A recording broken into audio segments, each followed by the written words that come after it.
أعوذ بالله من الشيطان الرجيم بسم الله الرحمن الرحيم سلام عليكم ورحمة الله وبركاته. Today we're going to have a discussion about a journey between a parent and a child in their journey with the Holy Quran. And it'll be an interesting find to see the challenges and the ups and the downs of this whole Quran journey between a parent and a child. So it gives me great pleasure to welcome Salma Auntie and Rehana. Assalamu alaikum. Wa alaikum salam.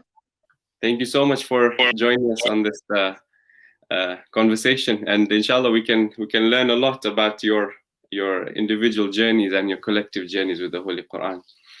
But as customary, before we go into everything, I just want to find out where it all started for you, Salma Auntie, your journey with the Quran.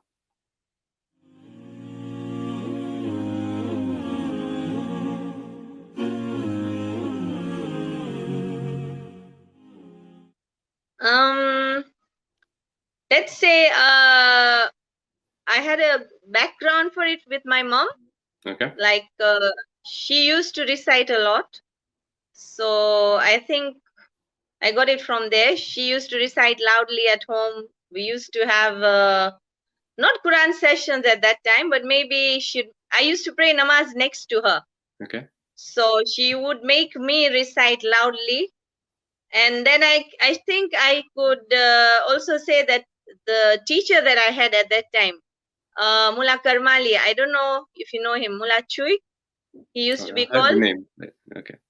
We learned a lot from him. We never learned it as makharij or tajweed, but he used to make us practically pronounce those letters. Okay. Oh, very nice. And this was in Mombasa? Yes, in Mombasa, in one of the alleys. Okay, those famous alleys. I haven't been in one of those alleys in a long time.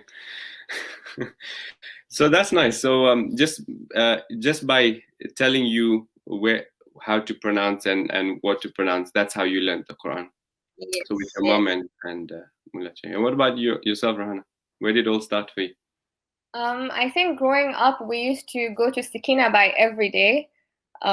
So we used to go recite with her every day. And then at night, we used to all gather together as a family. So we had a namaz room, so we'd all pray together. And then my mom would make us all recite. So it was part of our daily routine. And then when we started entering competitions, we'd start calling the Malim home as well. So Bring the yeah. Yeah. Very nice. Very nice. Yeah. So this would be on a daily basis, every day? Yeah. Sakina Bai would be every day after school, yeah. Okay, that's good. Yeah. And yeah. Would you be looking forward to those classes straight after school? Yeah, I mean, they weren't very long. We used to just go recite for about 10 minutes, 10, 15 minutes. So it was just making sure that we were doing this every day. And then we used to actually enjoy reciting together as a family, because then we'd correct each other's mistake. And it was more like a mini competition within our siblings. Right. And then we'd make my mom recite too, and we'd correct her mistakes. So it was, yeah. That's very good. I'd never been to Sakina Auntie, but I hear she would give like chocolates and fatihas and every Thursday. We used to love Thursdays, so that's the day we used to get fatiha. You missed out on those then. Yeah. Salma Auntie, challenges. What did the likes of Rehana and her brothers get up to when you wanted to try to get them to recite Quran? I don't think they really troubled me that much, because I think I'd instilled the recitation practice from a very young age. It was like, you know what I mean, like a habit that they had to do. So I didn't have so much of a problem. In fact, till to this day, my sons have grown up. I make a point of listening to them once in a while online. Oh, nice. That's really good. Yeah. So it's just something that they knew I was serious about. It was both fault, because I would do the recitation and tajweed bit. Their father would do the tafsir bit with them. He would discuss the ayahs with them. So it worked both ways. And I really feel that being in the namaz room, because all of us were there together, like Rehana said, it did bring that sibling competition. Yeah. So each one of them wanted to prove that they were a bit better than the other. So that way, I think it motivated them. So in those terms, yes, during competitions, I used to have issues with them not wanting to take part in the hifz because there was a lot to learn. But they still managed to go for the competitions, which was good. That's very good. So for you, in your mind, what was your thinking when you wanted them to learn the Quran? Was it to go all the way and do hifz to be able to memorize the whole Quran, or was it just get affiliated with the Quran and then see where that takes you? To be honest, initially my goal was, I was nowhere where, you know, where somebody would say that, okay, my goal was that my children would be into the Quran, so on. My main aim initially was just that they would know how to recite. Then slowly it became into they should recite it the right way, the perfect way.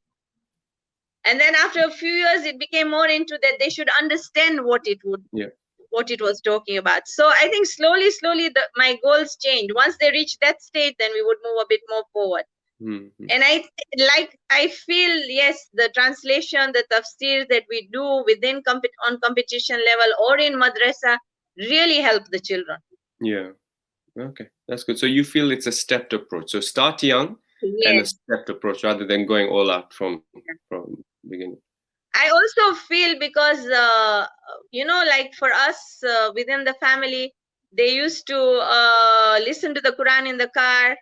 When they would sleep, we didn't have phones at that time. Yeah? So we used to have a tape recorder, which was in all the children's rooms. They are different. So they would listen to Quran when they went to sleep.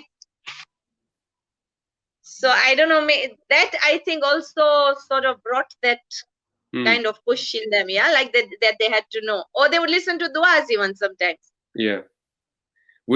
This is a question because all of your children, they recite in a very unique way. So all of them, you made them listen to one reciter? No,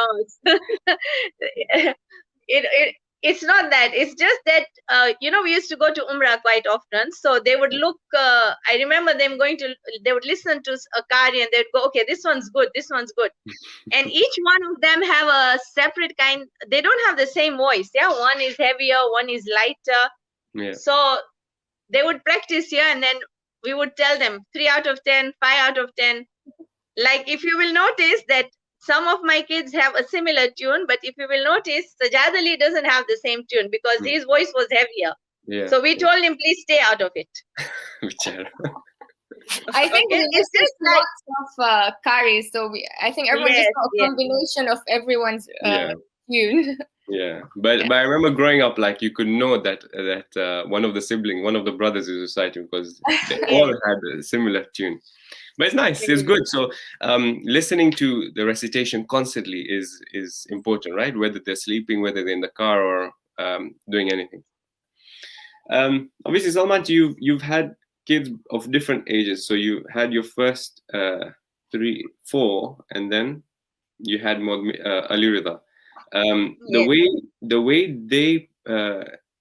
way you taught them in terms of being the way they understood how you're teaching them Quran, was that different to how you teach Ali Rida and how he understands things? Has things changed with time? Yes, in certain ways, yes. But also the same with Ali Rida, I always brought in the practical bit more. Yeah. Like, let me give you an example. When he went for his first competition, he did not know his tajweed rules because we were concentrating on, like, he knew some of the rules, but not as rules, just that's how you recite the Quran. For example, the rule of lam. Yeah. Okay, things like that. We brought that in from a young age. Okay. So in some ways, yes. Then when we knew he had to go for the competition, it's when we started bringing in the rule of ikfa, the rule of, you see, but idgham and all that was already there, but we never told him that this is the rule of idgham. Mm-hmm. We just told him, when you see the letters like this, this is how you're supposed to pronounce it. Yeah. Yes, now he knows. At this age now, he knows that this is idgham, this is ikfa, but at that point, no. It was all practical. So it's the same way with the other kids. I did the same thing with the others, but I think with Al-Rida, because I started at a very young age with them. I think when they reached the Big Quran, they must have been around 8, 9. Well, he was only 4 when he finished Big Quran. Mm-hmm. Okay. Oh wow, that's a young age to finish Quran. That's quite early.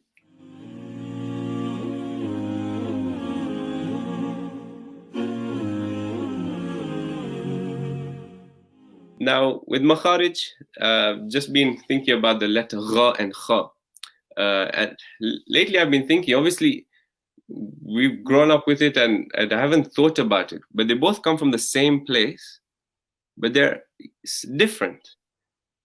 I've been struggling to explain how to differentiate it. Can you help me out? Rehana, I think you can do it better. Try. I was just trying it myself, and it actually does come from the same place. Yeah. And I feel like these things we don't really think about when we're doing them. Ra and kha. Yeah, both come from the top part of the throat, but Yeah. like, I don't know how to explain how to differentiate it.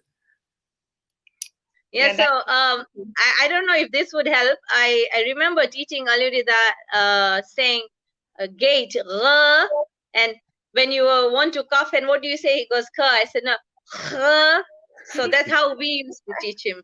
I don't know if that would help. Okay, like I said, we would not tell him that it has to come from the back of the throat or the front of the throat.